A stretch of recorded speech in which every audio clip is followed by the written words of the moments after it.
Okay, it's time to put the memory in. You can see that we have both cooling units now down on the motherboard.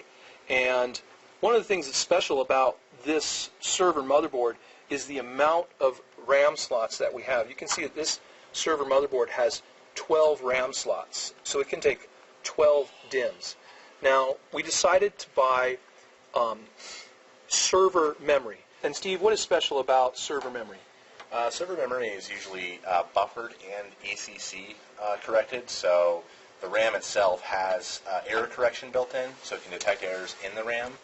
And it's also buffered, so if there's any problems, it can actually kind of take over. It's like having extra RAM on the RAM, so it can kind of route around problems. A little bit like a RAID 1 for RAM. Thanks, that sounds great.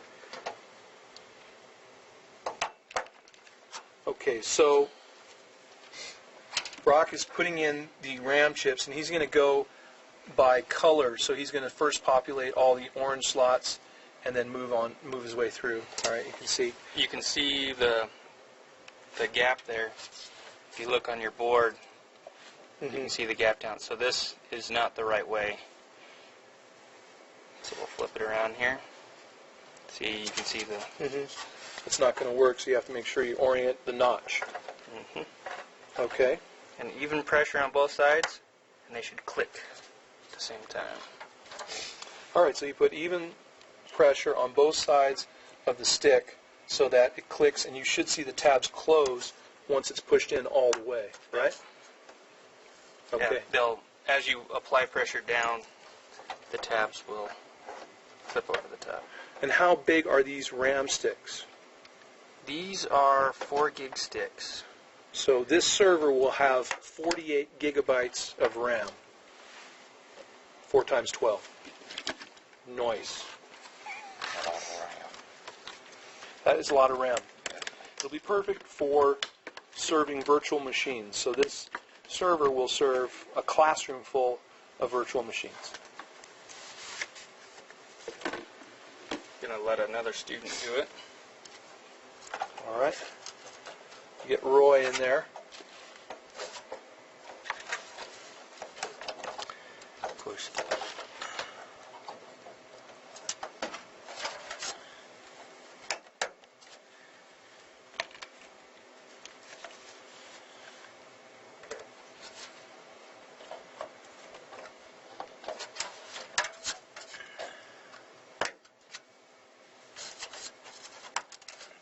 Nice. This is pretty exciting. Pretty exciting, huh? Yeah, this is awesome. Most of this will probably get edited out.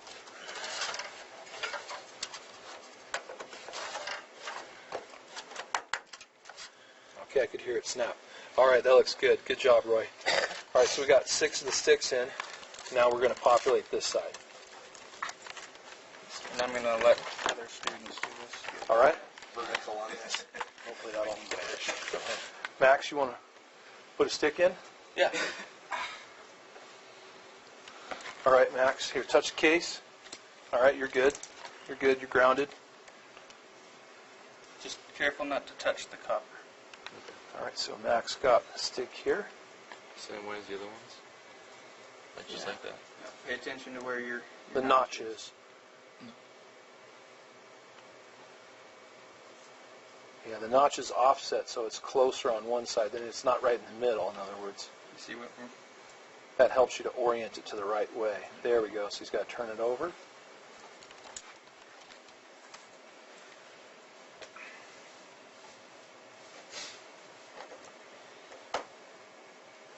Now you really have to push to get it to close those latches onto the memory. Push straight down. Keep on the outside. Board flexing. Yeah, there you Got to push a little harder. got one. Yeah, you got to use your thumbs right there. Get right on top of it. There you go. There you go. You did it. All right, so now you're going to do the next black slot.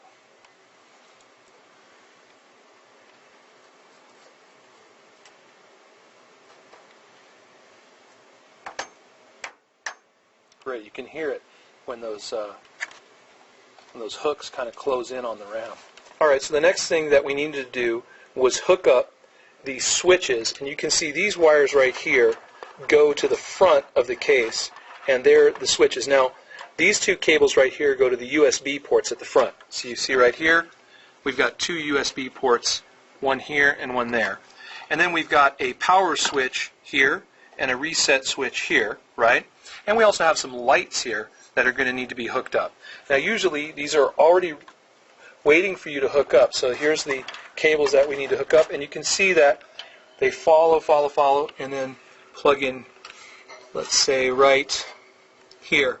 Now it's hard to see exactly what it is we're talking about, but the only way to figure out where to put these pins in down on the motherboard is by following, well, you can look, there's tiny little letters on the motherboard, which you can usually figure it out just by really looking closely at the tiny letters on the motherboard, or you use what's called the motherboard manual, which I recommend, the user guide, and it will give you a map of where exactly the pins need to go. So you can see here it says reset. See that one says PWR at the bottom, SW, power switch, reset. The IDE hard drive LEDs, speakers. Let's see here. Over here we've got the top panel, and this one had we had to hook up the NIC indicator lights. The LAN ports will have an indicator light. You can see LAN activity LED, and we had to figure out where they went. And you can see over here it says LAN 1 and LAN 2, and we hooked those up. And those are these two. You can see them nice and easy right there, LAN 1 and LAN 2. So Brock did that using the motherboard manual, so we've got that hooked up. Now what we need to do is get this fan unit back into the case. Now to do that, with these cooling units in here, there's not a lot of room. So what we did was we pulled the hard drive units out, little casings, and now Brock is going to slide this in. You can see you have to be careful.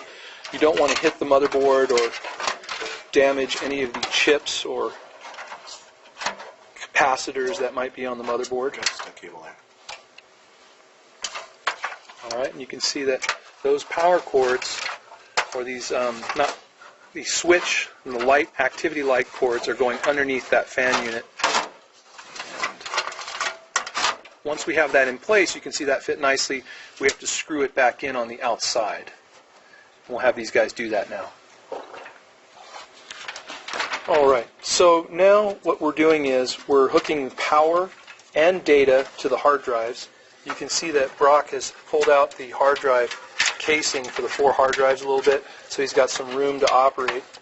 Brock, can you show us a few things? Also, each one of these fans on the front, you can see there's a fan here and a fan here, and then the 3 fans right there, 1, 2, and 3, all had Molex power connectors, male and female, that could all be daisy-chained. Here, Brock will show us one.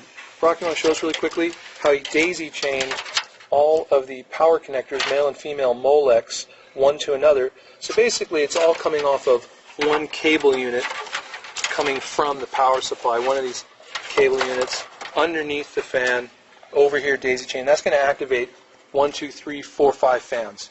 Now, you show us that this is a SATA power connector.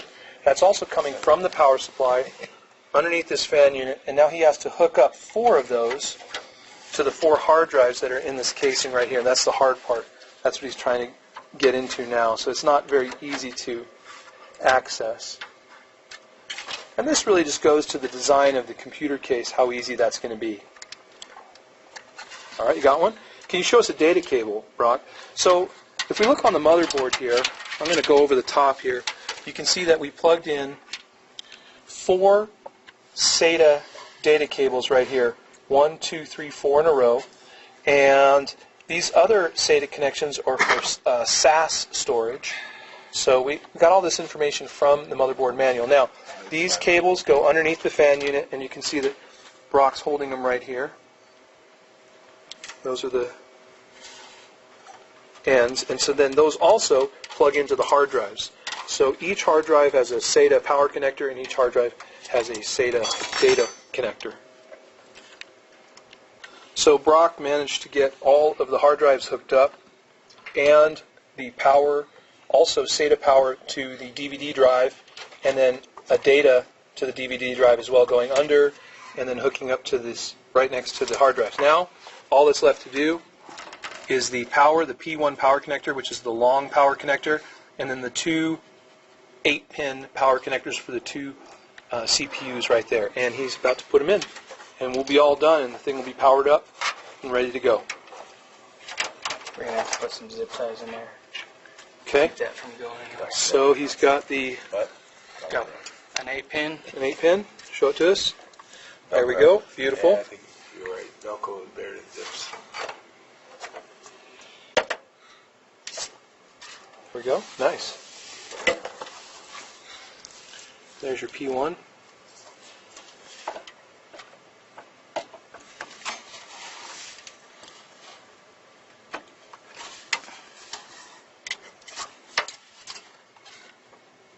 What I'm doing, I'm just filling the back of it for a gap to make sure it's snug.